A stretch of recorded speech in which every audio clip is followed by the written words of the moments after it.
Napapanahong pag-uulat, yan ang tampok sa isinasagawang pagsasanay at seminar ng Integrated State Media upang alamin ang tamang paraan ng pagbabalita hinggil sa lagay ng panahon at mga bagyo na pinangunahan ng DOST Pag-asa. Si Harley Valbuena sa detalye.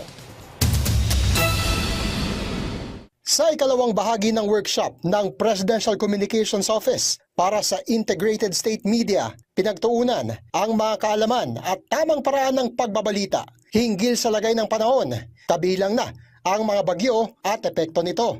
Pinangunahan ito ng mga kinatawan mula sa Weather Division, Hydrometeorology Division at Research and Development and Training Division ng Pag-asa. Naging highlight ng workshop ang pagtuturo tungkol sa Persistence Forecast Method o ang pagtansya sa magiging direksyon ng bagyo at kung ano ang mga lugar na tatamaan o mahagip nito. Ayon sa State Weather Bureau, malaking bagay ang seminar para alalayan ng ISM sa pagbabalita hinggil sa mga bagyo at lagay ng panahon sa paraang mauunawaan ng publiko.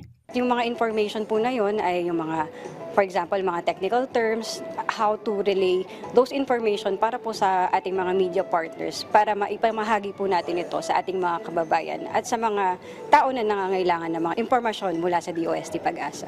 Bago magsara ang programa, ay nagkaroon ng question and answer portion para sa mga participant na may katanungan pa sa Pag-asa.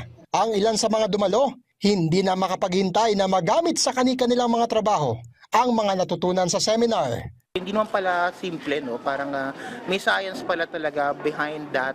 And yung different terminologies, jargons, paano siya maipapaliwanag, paano siya mas maiintindihan and bibigay sa publiko on a digested way and a more easier form. Napakalaking tulong neto sa amin, lalo na bilang mga government communicators, lalo na pagdating ng sakuna, dapat alam natin kung ano yung mga weather systems at kung paano ito nakakaapekto sa ating mga kababayan at sa iba't ibang lugar. Noong nakaraang linggo ay isinagawa rin ang ISM Mobile Journalism Workshop, habang sa susunod na linggo ay sasalang naman sa workshop ang mga cameraman at assistant cameraman ng ISM.